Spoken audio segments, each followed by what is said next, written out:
오늘 본문 말씀은 누가복음 23장 39절에서 43절까지 말씀이 되겠습니다. 누가복음 23장 39절에서 43절까지 봉독을 하겠습니다.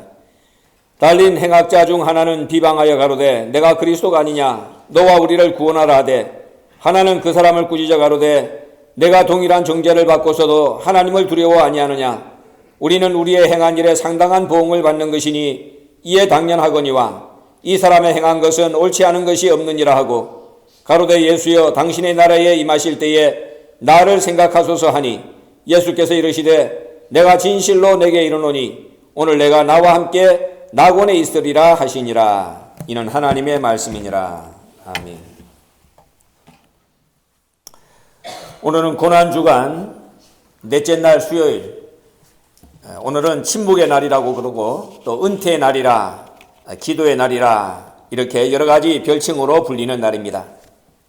예수님의 공생의 3년 또 이 땅에서의 전생의 33년 하나님의 구속사 4,000년 그 눈물의 역사가 함축된 한 주간, 그 한 주간이 예수님의 고난주간이고 오늘 예수님은 어저께 수없이 많은 변론을 하시고 홀로 지치신 가운데에 또 베다니로 가셔가지고 구속사의 마지막을 정리하기 위해서 혼자서 외롭게 기도하신 날, 바로 그날이 오늘 수요일 침묵의 날입니다.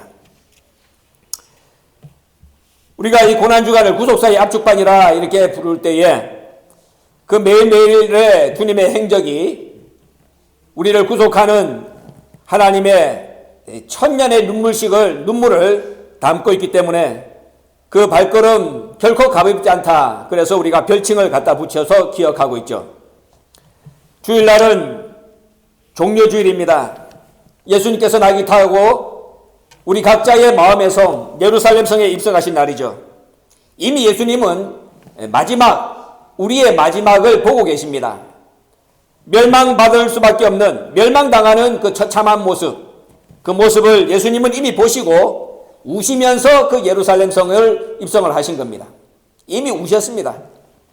누가복음 19장 41절을 보면은 가까이 오사 성을 보시고 우시며 가라사대 너도 오늘날 평화에 관한 일을 알았다면 좋을 뻔하였다. 그런데 네가 몰라가지고 지금 네 눈에 그것이 숨기워져 있다.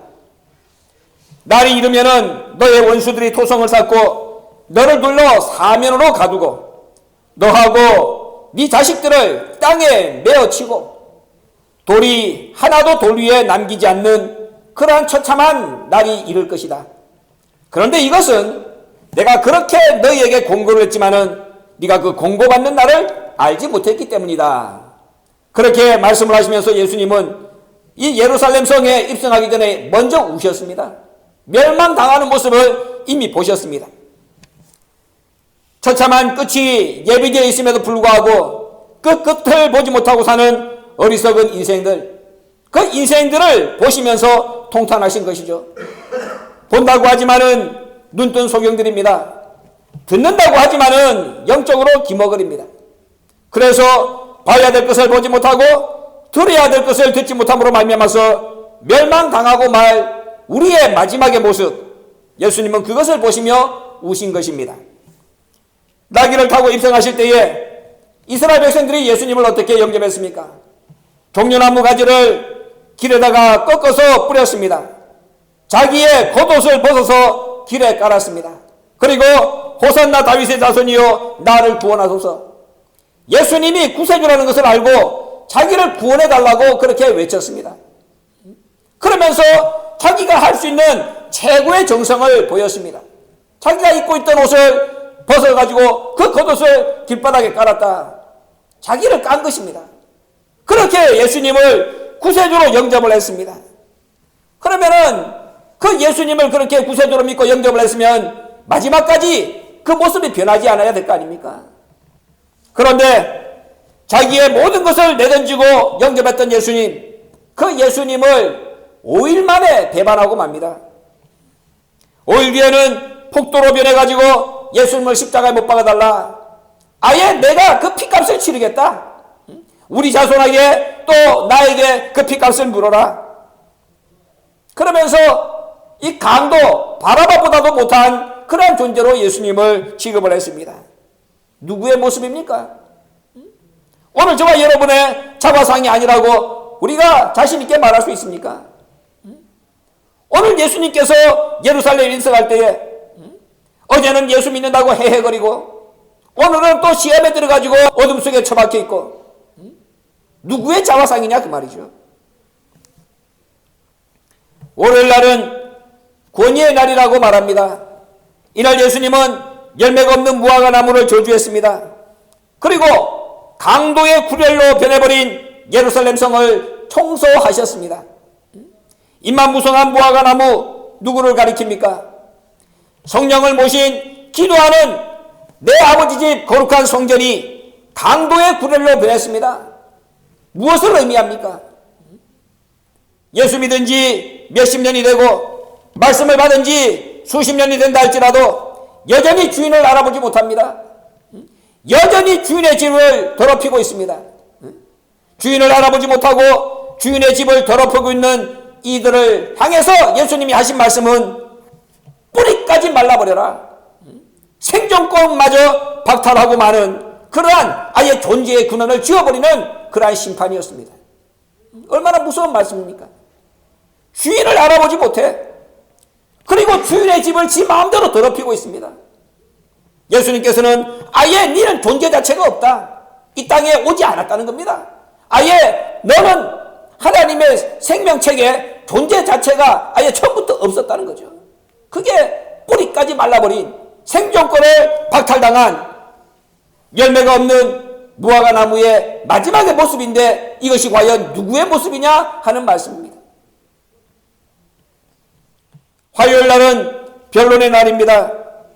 종교 지도자들이 예수님을 책잡기 위해서 올무를 놓고 음모를 꾸몄습니다. 진리의 왕 메시아 되시는 예수님 누구 하나 변호해주는 사람이 없습니다. 마태복음 8장 20절에서 예수님 말씀하기를 인자는 머리 둘 곳이 없다. 어느 한 곳을 동서남북 사방을 둘러봐도 예수님이 메시아라는 사실을 예수님을 대신해서 변호해주는 그러한 증인 한 사람을 찾아볼 수 없는 그러한 처참한 상황 속에서 사방에서 오는 모든 예수님을 올가매려가는 그 화살, 예수님 혼자서 화살 바지가 되어가지고 그것을 감당한 서러운 날이 어저께 화요일 변론의 날입니다. 아침부터 저녁까지 물 한 모금 마시지 못하고 물 한 모금 대접하지 않는 그러한 상황 속에서 누구 하나 예수님의 변호인 역할을 감당해주지 않는 그러한 처참한 상황 속에서 예수님 홀로 서럽게 그 모든 화살을 맞을 수밖에 없었던 그러한 변론의 날. 그리고 오늘 수요일 침묵의 날이 된 것입니다. 예수님께서 베다니로 물러가셔가지고 구속사의 마지막을 기도로서 정리하신 날이 바로 오늘이다. 성경은 그렇게 우리에게 말씀을 가르쳐주고 있는 것입니다. 오늘 우리는 2016년도 고난주간을 지키기 위해서 이 자리에 나왔습니다. 왜 우리가 이렇게 해마다 고난주간을 지켜야 됩니까?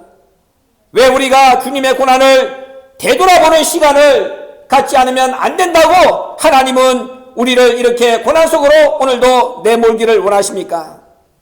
그것은 우리를 고통을 주기 위해서가 아닙니다. 우리를 살리기 위해서입니다. 예수님이 십자가상에서 모든 고난을 다 짊어졌음에도 불구하고 사도 바울은 골로새서 1장 24절 말씀을 통하여 예수님께서 우리를 위하여 고난을 조금 남겨놓았다 이렇게 말씀하고 있습니다. 예수님께서 고난을 다 지셨는데 그런데 예수님께서 우리를 위해서 조금의 고난은 남겨놨다는 겁니다. 교회를 위하여 남겨놓으신 이 고난은 오늘 저와 여러분이 우리 각자 육체에 채워야 되는 고난이라고 성경은 말씀하고 있습니다.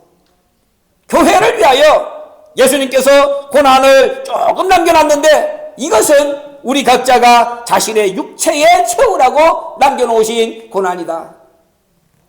2000년 전에는 몰라서 고난의 현장을 다 도망가고 말았지만은 그러나 지금이라도 깨닫고 주님의 고난에 동참하기만 하면은 우리를 살려주시겠다고 예수님께서 남겨놓으신 고난이라는 것입니다. 이 얼마 안 되는 고난, 이 작은 고난, 이것을 각자 자신의 육체에 채워야, 그 분량이 채워져야 우리가 하나님의 자녀가 되고 우리가 죽지 않고 살 수가 있는데, 근데 그것도 또 싫다고 그나마 남겨놓으신 이 작은 고난도 또 외면하면은 영원히 하나님과 우리는 작별입니다. 그러나 오늘 이 땅에 있는 수많은 교회와 예수 믿는 수많은 사람들의 모습을 보시기 바랍니다. 어디나 나가도 주님의 고난주간 이래가지고 고난주간에 대하여 기록되어 있는 데가 없습니다. 전부 다가 보면 이스터데이, 부활절, 고난은 이미 예수님이 다 졌으니까 우리는 그냥 마지막 영광, 이 부활만 우리가 챙기자, 그겁니다. 그러나 성경은 한결같이 고난 없는 영광은 없느니라, 십자가 없는 부활은 없느니라, 그렇게 가르쳐주고 있는데 오늘 전 세계 교회와 전 세계 이 말씀을 믿는다고 하는 하나님의 백성들, 고난은 싫고 영광은 주세요. 그러니 이 교회를 위하여 각자 자기 육체에 채우라고 남겨놓으신 이 고난의 분량이 채워지지 않으면 그 나라 못 가는데, 주님의 자녀가 안 되는데, 이 부활의 주인공이 되지 못하는데 다 구멍만 뚫어져 있는 거야. 그러고도 예수 믿는다 그러고, 그러면서도 또 천국 간다 그러고, 그러면서도 또 부활의 아침에는 가장 먼저 쫓아가가지고 자기가 그 영광을 차지하려고 그러고 있습니다. 상관이 없는 겁니다. 아까 여러분들 내가 잠깐 오늘 나온 참평한지 3호로 봤습니다. 보세요. 여운초 목사님이 간증한 거 산 증인입니다. 그분이 연세가 90이 넘었어. 원로 목사님하고 같이 초창기에 말씀 운동을 시작하신 분입니다. 근데 거기 보세요. 내가 평생을 변화를 간증했다. 근데 변화는 맹목적으로 되는 게 아니다, 그 말이야. 변화는 맹목적으로 되는 거 아닙니다. 앉아있어봐야 꽝이라는 거야. 내 속에서부터 바뀌어지지 않으면 변화하고 아무런 상관이 없다는 거야. 말로 변화하면 뭐하냐 그 말이야. 변화됩니까? 귀로 듣는다고 해서 변화가 됩니까? 안 되는 거야. 바뀌지 않으면 안 돼. 그렇게 생명 걸고 그렇게 몸 바쳐 살아 그래도 바뀐 거 하나도 없잖아요. 바뀐 거 없어. 그 변화하고 상관이 없는 겁니다. 그 얼마나 답답한 거냐고. 변화를 모른다면 모르겠어. 어떻게 해야 변화 받는다는 것도 알고 있어. 변화가 무엇이라는 것도 알고 있는데, 어떻게 해야 변화 받는다는 것도 알고 있는데, 그런데 그 변화의 능력이 나에게 없는 거야. 모르면 차라리 괜찮지. 모르기 때문에 그런가 보다. 알기는 안다 그 말이야. 근데 아는데 그 변화의 주인공이 내가 아니야. 어떻게 하겠다는 겁니까? 거기 보라니까는 말씀을 줬는데 100% 믿지 못하면은 50%만 믿으면은 나머지 50%는 어둠이래. 그 나머지 50%가 어둠이면 뭐가 됩니까? 그 어둠이 나머지 빛 50%를 잡아먹는 겁니다. 꽝이라는 말입니다. 꽝이란 말이야.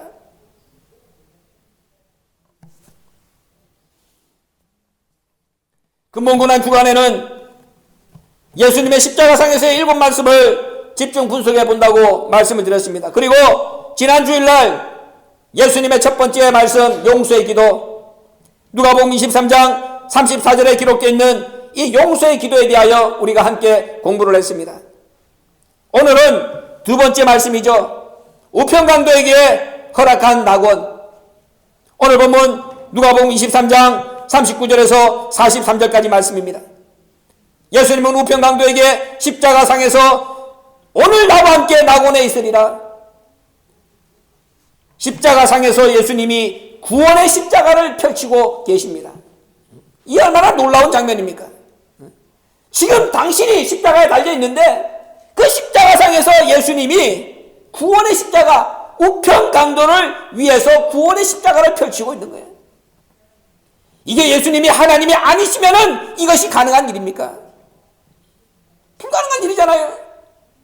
하나님이시기 때문에 당신은 십자가상에 달려있으면서도 그 우편강도를 위해서 구원의 십자가를 펼치신 이 놀라운 사건이 오늘 예수님의 두 번째 말씀을 통하여 이루어진 것입니다. 예수님은 십자가상에서 우편강도에게 낙원을 허락하셨습니다. 십자가상에서 십자가가 구원의 통로라는 것을 보여주신 겁니다. 그런데 여기 조건이 있는 것이죠. 그냥 우편강도가 예수님하고 눈 맞춰가지고 낙원에 들어간 것이 아닙니다. 낙원에 들어가는 전제 조건이 회개라고 하는 것을 하나님은 우편강도를 통하여 보여주고 있습니다. 회개 없이 낙원에 들어가지 못한다. 분명히 십자가에 예수님의 좌우편에 두 사람의 강도가 달려 있었습니다. 그런데 한 사람은 회개했고 한 사람은 회개하지 않은 거예요. 회개한 우편강도만 낙원이 문을 열어가지고 받아줬다는 것이죠. 오늘 저와 여러분도 마찬가지입니다. 십자가상에서 예수님이 선포하신 7마디 말씀, 예수님이 인간을 구원하기 위하여 반드시 필요하기 때문에 선포하신 말씀이지만 동시에 저와 여러분은 그 말씀을 받고 그 말씀의 열매가 돼야만 우리가 하나님의 나라에 들어간다는 것을 명심을 해야 됩니다. 예수님은 말씀을 선포하셨고 선포하신 그 말씀의 열매가 돼야 되는 거야. 그럼 우리가 우편강도가 예수님으로부터 낙원을 허락받았다. 근데 그 낙원에 들어가는 전제가 회개다. 그럼 우리가 회개에 합당한 열매가 되지 않으면은 또 이 우편강도의 낙원과 우리는 상관이 없는 자가 된다는 말씀이죠. 우편강도 회개가 어떠한 회개냐? 또 회개가 낙원에 들어가는 전제 조건이라고 그랬는데 우리는 제대로 된 회개를 하고 있느냐? 회개에 합당한 열매를 맺어야 된다고 예수님은 말씀을 했는데 이 우편강도를 통하여 열매가 있다고 인정받을 수 있는 합당한 회개는 도대체 어떤 회개일까? 그것을 저와 여러분이 오늘 거기서 찾아야 된다 그 말이야. 아, 회개는 이렇게 해야 되는구나. 이렇게 하는 회개가 예수님이 인정하시는 합당한 회개구나. 열매가 있는 회개구나. 내가 이런 회개를 하지 않음으로 말미암아서 이 낙원에 대한 이 소식은 내가 듣고 앉아있는데 생활 속에서 그 맛을 체험하지 못한 것이구나. 그것을 오늘 저와 여러분이 깨달아야 된다는 말씀입니다. 첫째로 우편강도는 먼저 자기 자신이 죄인이라는 것을 고백합니다. 회개의 첫째 조건이 뭐냐? 내가 하나님 앞에 죄인입니다. 이 고백이 먼저 있어야 돼. 우편강도도 처음에는 좌편강도와 함께 예수님을 요구했습니다.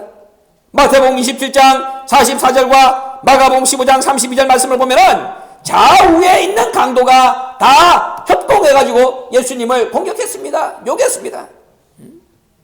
자기들의 죄를 보지 못했기 때문입니다. 그러다가 우편강도가 계속해서 예수님이 용서의 기도를 하고 있으니까 그것이 귀에 들어오기 시작한 겁니다. 예수님의 계속적인 간절한 용서의 기도, 좌편강도의 귀에는 들리지 않았는데 그것이 우편강도의 귀에 들어오기 시작합니다. 그리고 마침내 그 마음이 움직여지게 되는 거죠. 그래서 회심이 나타나게 된 겁니다.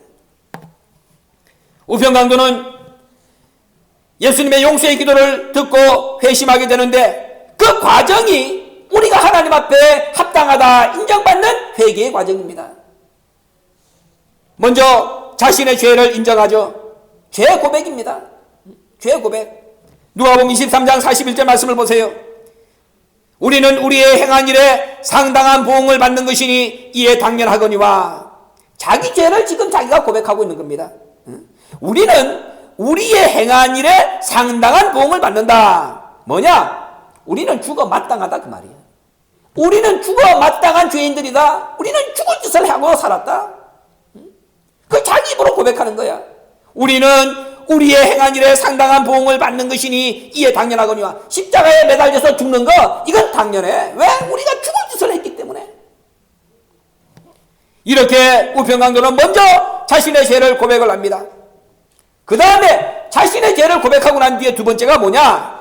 자기를 그렇게 만든 세상을 정죄하고 마귀에게 참소를 하는 겁니다. 마귀를 참소해. 하나님이 기다리시는 순간이죠. 두 번째, 예수님에 대한 좌편강도의 비방을 꾸짖습니다. 바로 그것이 세상을 정죄하고 마귀를 참수한 겁니다. 누가복음 23장 40절을 보세요.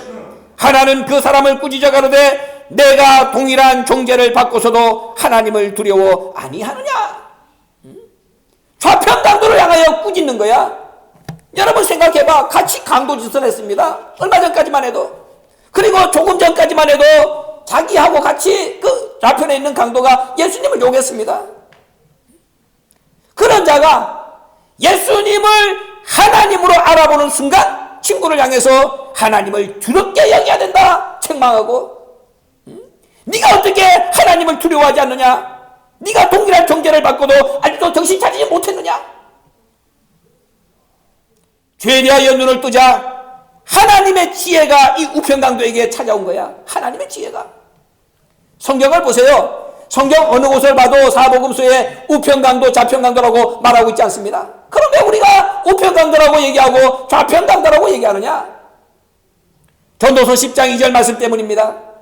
전도서 10장 2절을 보면은 이런 말씀이 기록되어 있습니다. 지혜자의 마음은 오른편에 있고 우매자의 마음은 왼편에 있느니라. 지혜가 있는 사람의 마음은 오른편에 있대. 그러니까 지금 우편강도는 하나님을, 예수를 하나님으로 알아보는 순간 하나님께서 갑자기 그에게 지혜의 눈을 뜨게 만들어줬다 그 말이야. 자기 죄가 없어지니까, 자기 죄에 대하여 눈을 뜨니까는 그 가려졌던 지혜가, 그 숨겨졌던 지혜가 그게 솟아나기 시작한 거야. 그래서 예수에 대하여 비방하고 있는 이 자기 친구 좌편강도, 그 좌편강도를 책망하고 꾸짖잖아요. 좌편강도는 누구냐 그 말이야. 바로 이게 마귀야, 마귀. 세상이야, 세상. 자기들은 그렇게 십자가에 죽을 수밖에 없도록 죄짓게 만들어 놓은 원흉들. 예수님에 대한 좌편강도의 비방을 꾸짖은 이 행위는 우편강도가 세상을 정죄하고 마귀를 참수한 행위가 되는 것입니다. 하나님이 가장 기뻐하시는 것이죠. 그런 다음에 마귀를 참수하고 난 뒤에 자기 마음 깊은 곳에 묻어뒀던 예수에 대해서 알고 있던 사실, 그것을 우편강도는 자기 입으로 증거하기 시작합니다. 신앙 고백입니다. 신앙 고백. 그동안에는 마귀가 그 우편강도의 마음을 딱 이렇게 덮어놨어. 예수에 대하여 이미 듣고 알고 있었습니다. 그런데 마귀가 그거 생각나지 못하도록 딱 이 우편강도의 마음을 덮어놨다고 말이야. 그런데 자기 죄가 어떤 죄라는 것이 눈을 뜨게 되고, 그래서 예수님의 존재를 보게 되니까 하나님을 알아보는 지혜가 생기니까는 예수에 대하여 알고 있던 사실이 자기도 모르는 사이에 자기 입을 통하여 터져나오기 시작한 거야. 41절을 보세요. 이 사람의 행한 것은 옳지 않은 것이 없느니라.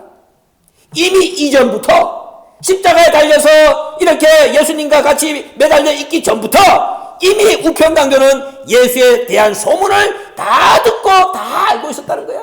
이 사람의 행한 일에는 옳지 않은 것이 없다. 예수님이 이 땅에서 3년 동안 얼마나 많은 일을 행했습니까? 이미 우편강도는 3년 동안 예수님이 하신 모든 일들을 듣고 알고 있었다는 거지. 그리고 그 듣고 알고 있는 모든 것들이 다 옳다, 그렇게 마음으로도 이미 인정하고 있었다는 겁니다. 그런데 그것을 이 마귀가 딱 덮어놓고 덮어놓고 있었는데 이 우편강도가 눈 뜨는 순간 그것이 속에서 자기도 모르는 사이에 뚫고 일어난 거야.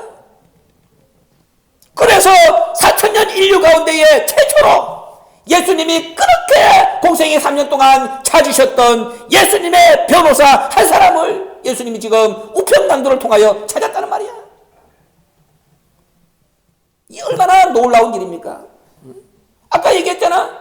화요일날 그렇게 수없이 많은 변론을 하는 현장에서도 예수님을 변호해주는 사람이 아무도 없었습니다. 예수님 혼자서 서럽게 그 모든 화살을 다 맞았어.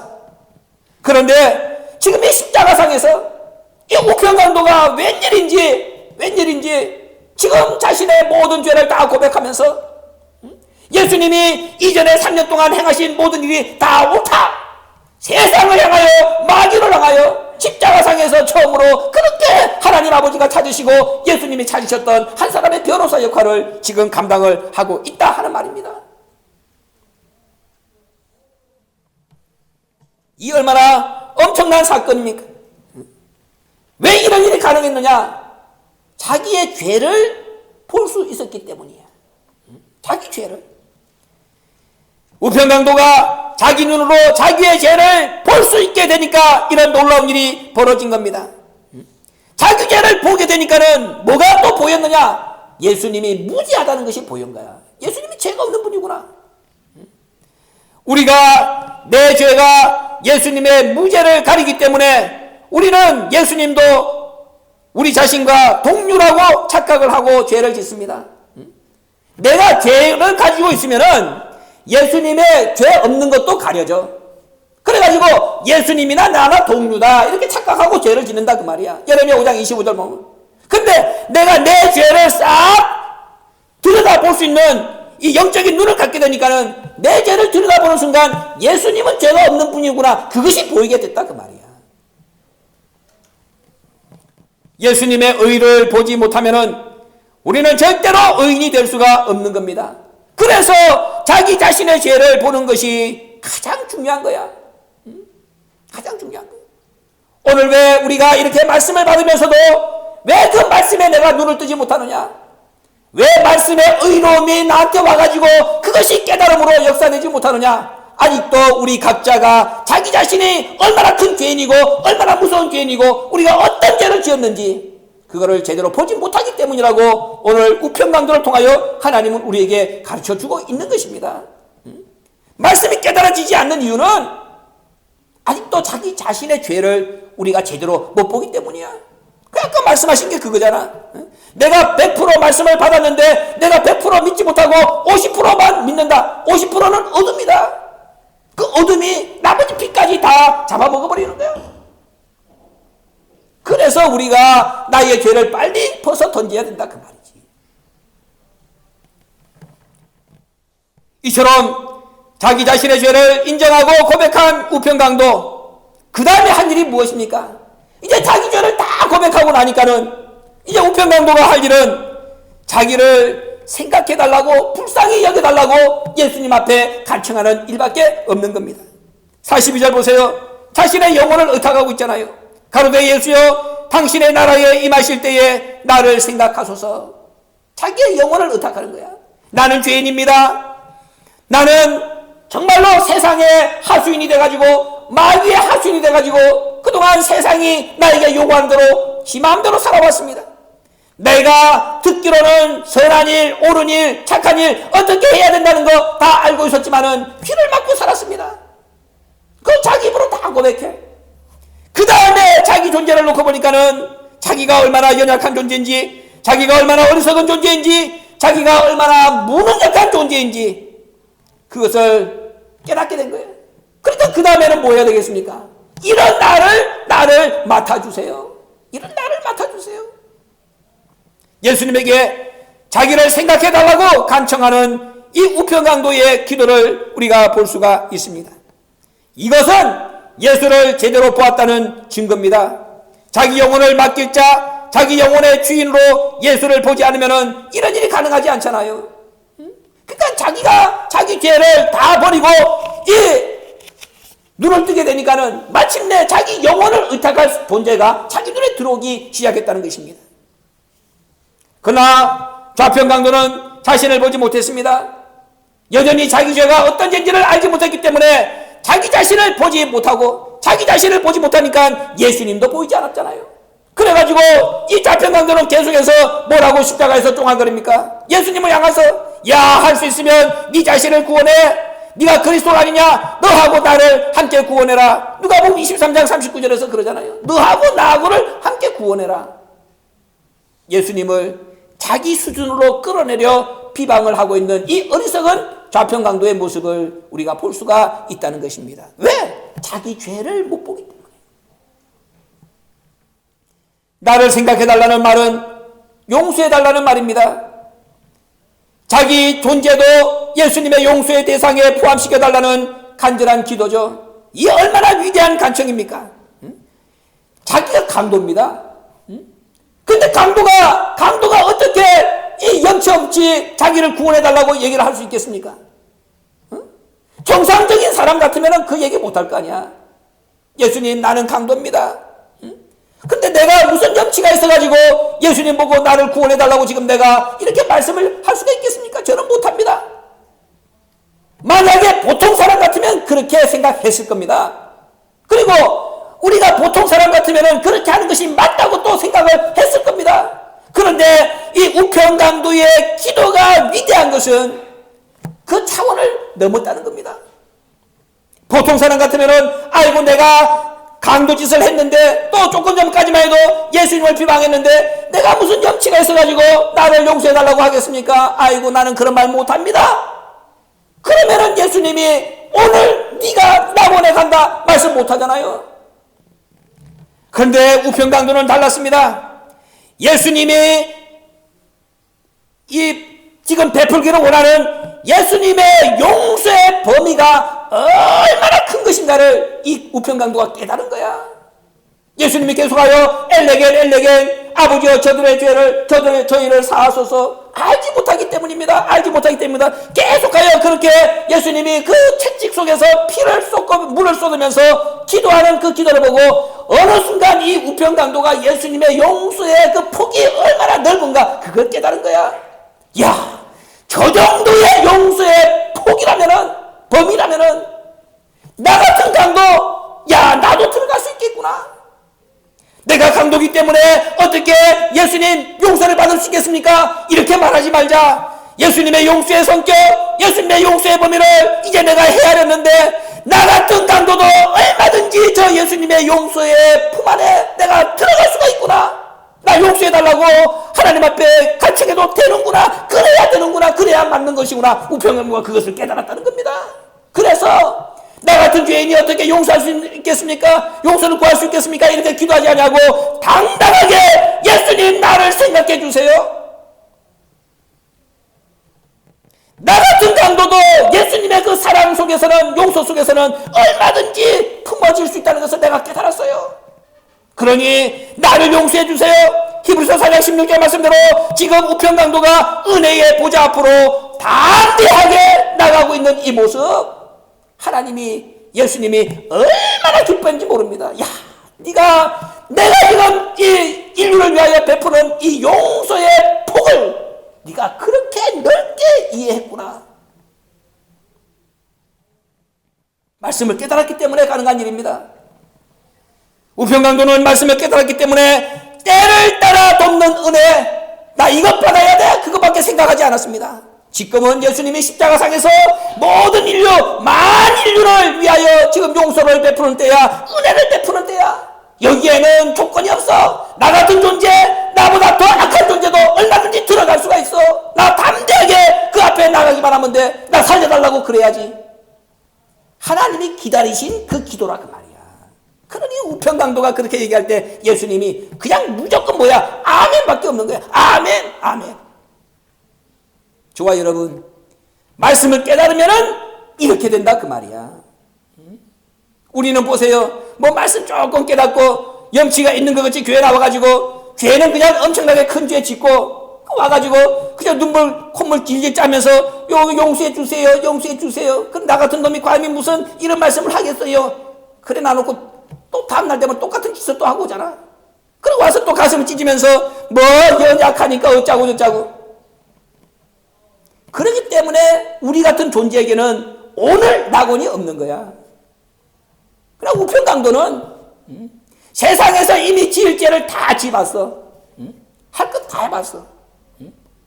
자기 존재가 얼마나 악한지도 다 알아. 그 할 것을 다 해봤기 때문에 죄의 깊이를 아는 것만큼 이 우평강도는 은혜의 깊이도 아는 거야. 그래서 우리가 옛날부터 그러잖아. 뭐 죄도 져봐야 알아. 죄 져봐야 해. 그래, 야 죄가 이만큼 무섭구나. 그럼 그 죄를 덮어주는 은혜가 얼마나 귀한 건지 안다 그 말이야. 우평강도는 그걸 아는 거야. 자기가 지은 죄의 깊이만큼 그것을 덮어주는 은혜의 깊이가 얼마나 깊다는 것을 알기 때문에 그 예수님의 이 은혜의 폭을, 용서의 폭을 우평강도는 깨닫고 담대하게 담대하게 나를 용서해달라, 나를 생각해달라, 그렇게 얘기를 했다는 겁니다. 저와 여러분이 말씀을 깨달았다면 우리도 예수님께서 은혜의 보좌 앞으로 담대히 나오라고 말씀을 했습니다. 그럼 담대히 나가야지.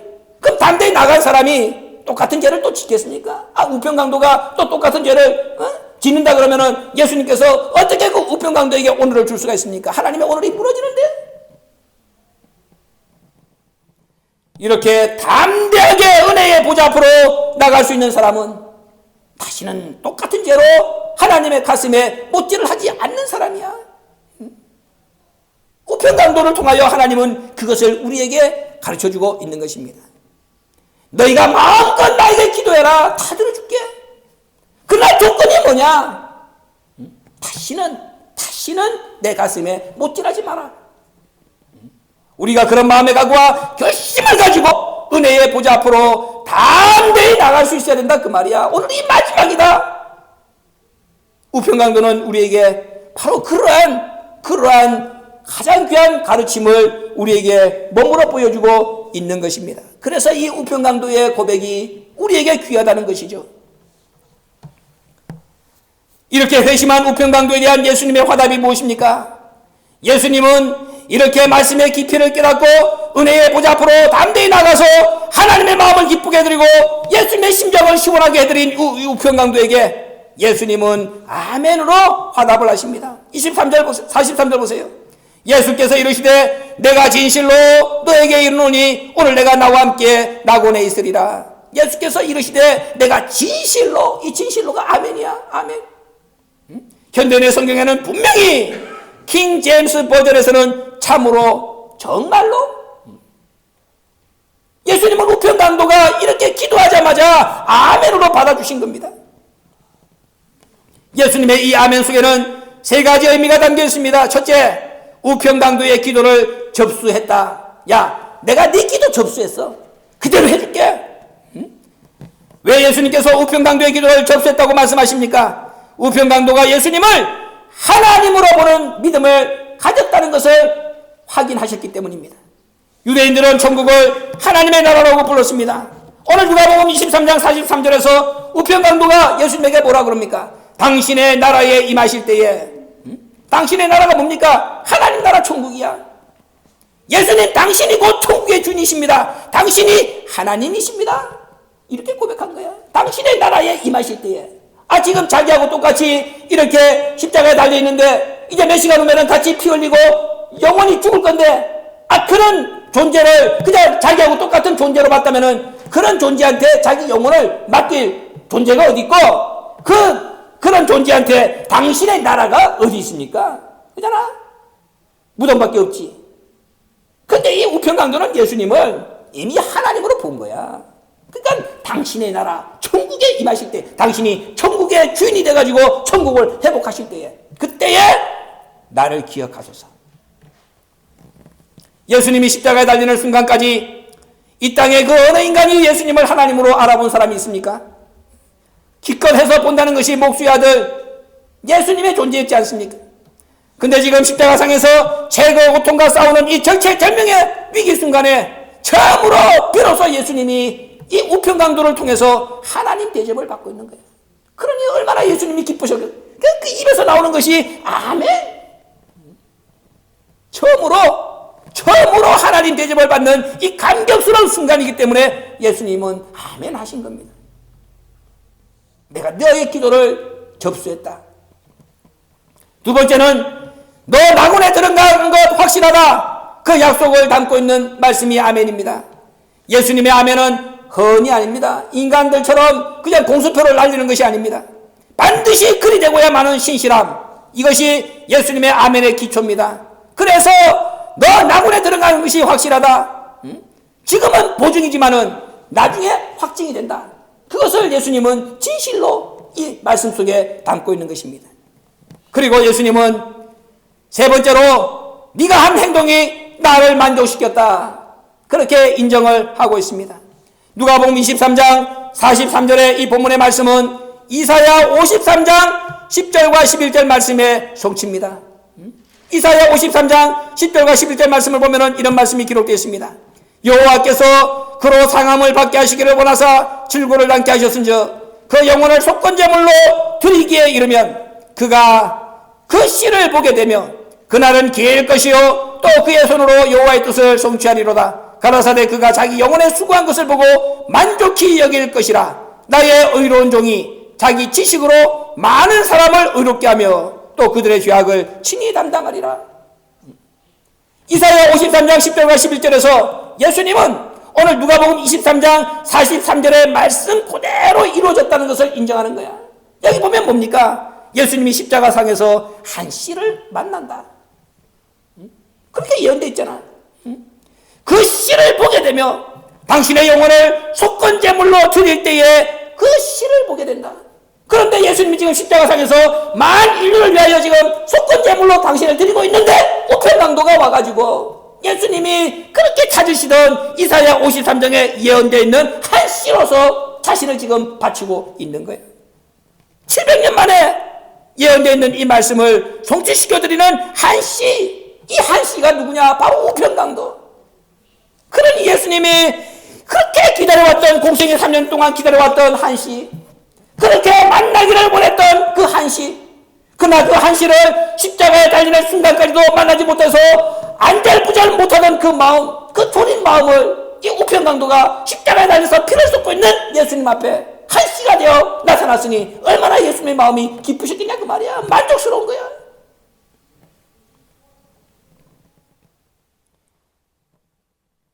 그 씨를 보게 되면은 그날은 길 것이고 또 그의 손으로 여호와의 뜻을 성취한다고 말씀했습니다.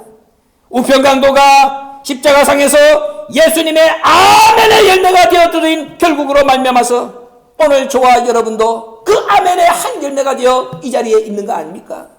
그 예수님이 얼마나 만족하시겠냐 그 말이야. 야, 우편강도가 이 한 씨가 돼가지고 나를 만족시켜 줬더니 그 결국으로 오늘날 이 땅에 마지막 말씀을 받은 구속사의 말씀을 맡은 이 수많은 씨들이 이렇게 하나님의 말씀에 마지막 종지부를 찍는 역할을 감당하기 위하여 나타날 것을 미리 보셨으니 예수님이 얼마나 기쁘시고 만족하셨겠느냐 하는 말입니다. 그래서 예수님의 이 우편강도에 대한 기도의 화답이 아멘. 아멘이. 오늘 우리가 이 우편강도를 만난 예수님의 기쁨을 만분의 1이라도 우리가 헤아린다면 우리 아버지의 입에서 저와 여러분을 향하여 너는 나의 아멘이다. 아무개야 너는 나의 아멘이다. 이렇게 우리를 향하여 만족해 하시는 이러한 예수님의 음성과 똑같은 아버지의 음성이 오늘 저와 여러분의 귓전에 울림이 있어야 됩니다. 그 울림을 들으라고 오늘 이 말씀 앞으로 하나님이 저와 여러분을 초대하신 겁니다. 너와 아무개야 너는 나의 아멘이다. 우편강도의 모습만 보면 뭐합니까? 예수님이 우편강도의 그 신앙 고백을 받자마자 예수님의 입에서 아멘이라고 터져나왔듯이 저와 여러분의 하는 행동, 저와 여러분의 신앙 고백, 저와 여러분이 증거하는 아버지께서 그 모습을 보시자마자 저와 여러분을 향하여 아무개야 너는 나의 아멘이다. 우리에게도 이런 말씀이 적용될 수 있도록 하기 위해서 오늘 이 말씀을 통하여 우리 아버지가 오늘 우리에게 가르쳐주고 있다는 것을 저와 여러분이 깨달아야 된다 하는 말입니다. 오늘 본문의 예수님의 아멘은 단순한 아멘이 아닙니다. 예수님은 지금 이 땅에 있는 인간들을 향해서 아멘이라고 말씀하신 것이 아닙니다. 예수님은 십자가에 높이 달렸습니다. 그리고 고개를 들고 전 우주를 향하여 예수님은 아멘이라고 선포를 하고 있습니다. 온 우주, 온 우주에 있는 모든 하나님의 아들들아, 모든 새벽별들아, 나를 주목해라. 내가 지금 너희들에게 한 사람을 소개하려고 한다. 이 사람 아무개는 영원한 나의 아멘이다. 내가 아멘으로 이 사람을 받아들이는 순간, 하나님의 아들로 인정하는 순간, 나무문을 열고 이 씨를 받아주는 순간, 오늘 이 사람은 아멘의 열쇠를 가지고 우주를 향하여, 나무를 향하여 너희들이 있는 그 장소로 지금 입성하고 있다. 다 일렬로 서서 이 사람을 맞이해라. 그것이 오늘 이 본문에서 말씀하시는 예수님의 아멘이야. 우주를 향하여. 왜 이렇게 말씀드릴 수 있느냐? 예수님이 오늘을 불러냈잖아요.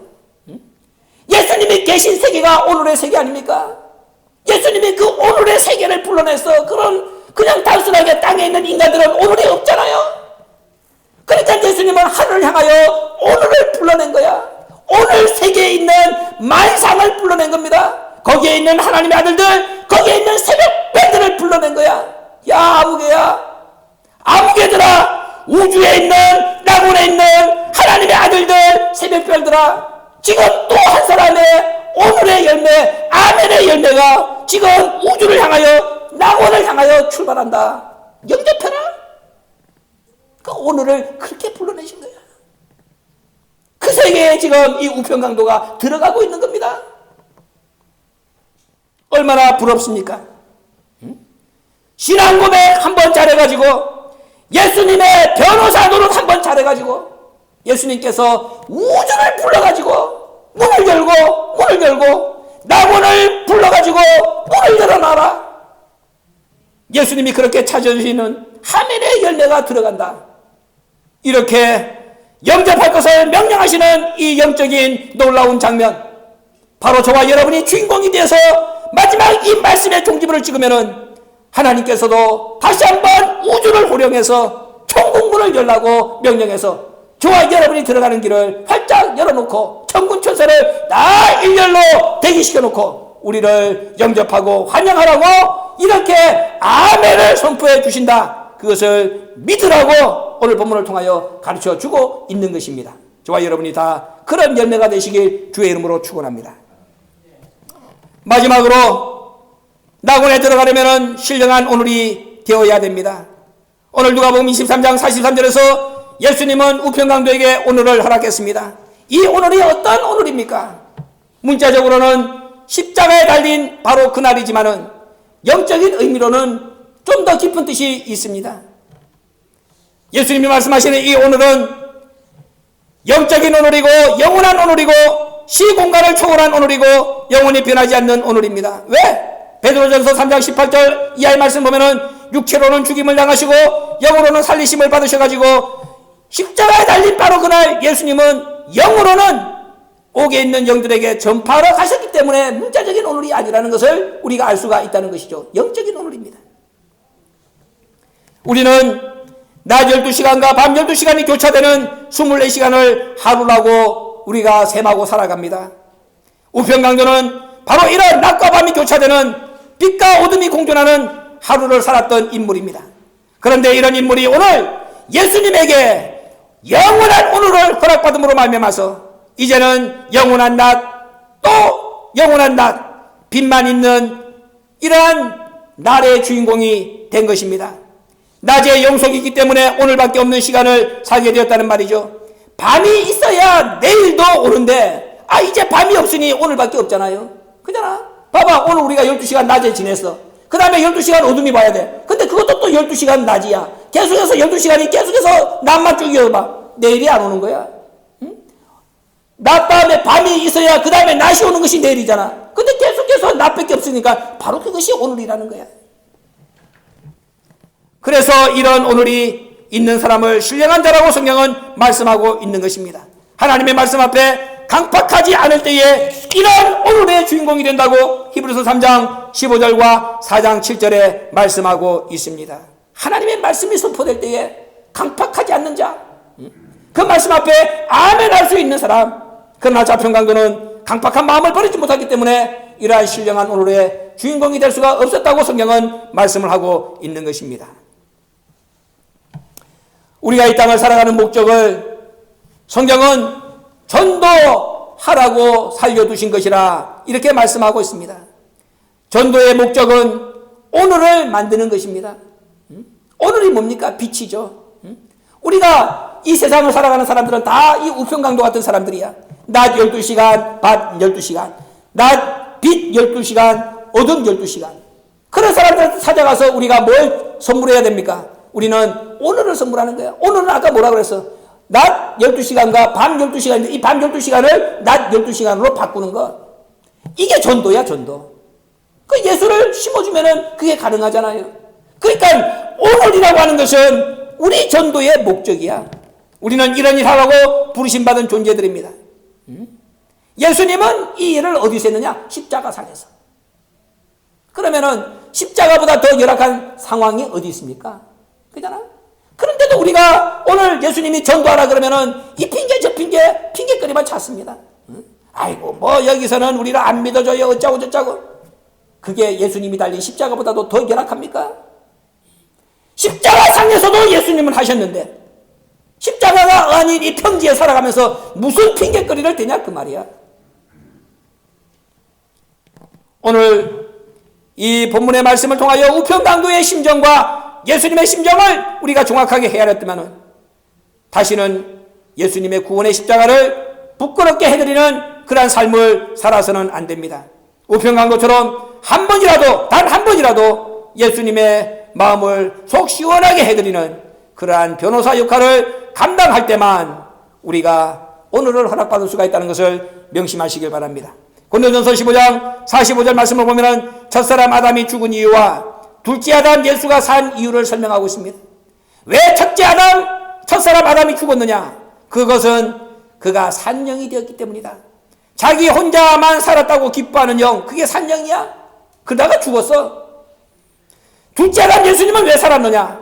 둘째 아담 예수님은 자기는 사는 것은 물론이고 남을 살려주는 영의 역할을 감당했기 때문에 살았다고 성경은 말씀하고 있습니다. 우리가 살고 죽는 이유가 여기 있어. 그저 자기 하나 건졌다고 기뻐해봐야 그건 결국은 죽어. 남을 살리지 못하면은 살려주는 영의 역사를 감당하지 못하면은 둘째 아담 예수님이 가르쳐 주신 십자가에서까지도 전도하는 이 전도의 삶을 우리가 흉내라도 내면서 따라가지 않으면은 결코 우리는 살 수 없다는 사실을 명심해야 됩니다. 전도할 때 내가 살고 오늘을 전할 때 내가 살고 살려주는 영의 역할을 감당할 때 내가 사는 것, 골고다 중앙에 서 있는 예수님의 십자가는 이것을 가르쳐 주려고 구원의 십자가로서 지금 저와 여러분 앞에 우뚝 서 있다는 사실을 명심하시길 바랍니다. 우리 주변에는 좌편강도 같은 형제들이 아직도 많이 있습니다. 좌편강도 같은 이웃도 많이 있습니다. 좌편강도 같은 회사 동료들도 많이 있고 아직도 좌편강도 노릇하고 있는 교회 내에 믿는다고 하는 이 가짜 믿음의 형제들도 많이 있습니다. 이들을 향해서 우편강도처럼 제대로 된 목소리 한번 발해야 됩니다. 아버지여 죄를 사하여 주옵소서. 아버지여 죄를 생각하여 주옵소서. 아버지여 오늘 저에게 낙원을 허락하여 주옵소서. 아버지여 오늘 우리 모두에게 우편강도의 자리를 허락하여 주옵소서. 오늘 고난주간 넷째 날 수요일 날 신묵의 날 예수님은 세상 사람들하고 말을 섞지 않고 기도하면서 하루를 보냈습니다. 저와 여러분의 마음속에 이 소리 없는 외침, 소리 내가지고 말해도 안 되잖아. 오늘 하루만큼은 우리 영혼에다가 이 목소리를 한번 발하시기 바랍니다. 다시 한번 자기 영혼에다가 이 목소리 한번 이 밤에 발하시기 바랍니다. 아버지여 죄를 사하여 주옵소서. 아버지여 죄를 생각하여 주옵소서. 아버지여 오늘 저에게 낙원을 허락하여 주옵소서. 아버지여 오늘 우리 모두에게 우편강도의 자리를 허락하여 주옵소서. 내 영혼의 이 소리 없는 절규가 오늘 하나님 보좌까지 상달돼서 수요일날 예수님이 기도로서 침묵하시면서 승리하셨듯이 오늘도 이 밤에 기도로서 승리하는 승리의 주인공, 이 밤을 승리의 밤으로 만드는 그러한 승리의 주인공, 우편강도 같은 하나님이 찾으시는 영원한 예수님의 변호사, 그 변호사로 저와 여러분의 이름이 하늘 생명책에 기록되는 승리의 밤이 되시길 주의 이름으로 축원합니다. 고마우신 아버지 감사합니다. 은혜 가운데에 오늘 첫째 날 성회를 무사히 마칠 수 있도록 귀한 말씀 주시니 감사합니다. 단순하게 우편강도가 예수님 앞에 말 한번 잘해가지고 천국에 들어간 것이 아니라 철두철미한 회개를 통해서 자신의 모든 죄를 다 털어냄으로 말미암아서 우리에게 회개에 합당한 열매가 무엇인가를 본으로 가르쳐주고 예수님은 그런 그에게 온 하늘을 향하여 호령하심으로 오늘을 다 불러서 하늘에 있는 하나님의 새벽별들, 하나님의 아들들까지 다 불러서 지금 우편강도가 하늘 세계로, 오늘의 세계로 낙원으로 입성하니 다 나와서 줄 서서 그를 맞아 영접하라. 이렇게 화답하는 놀라운 장면의 주인공들이 될 수 있도록 신광의 권속들을 붙잡아 주시옵소서. 오늘 수요일날 예수님은 침묵하셨습니다. 오늘 얼마나 많은 세상의 사람들과 말을 섞으면서 우리의 입을 더럽힌 한날입니까? 이 밤이 가기 전에 말씀의 물로 깨끗하게 우리의 입을 청소하고 아까 가르쳐준 그 영혼의 침묵의 절규를 우리 아버지 앞에 다 토해냄으로 말미암아서 우리 아버지 앞에 옳다 인정받고 우리도 오늘의 주인공이 되기에 부족함이 없는 이 밤이 될 수 있도록 역사하여 주시옵소서. 예수님의 이름으로 감사기도 올려옵나이다. 아멘.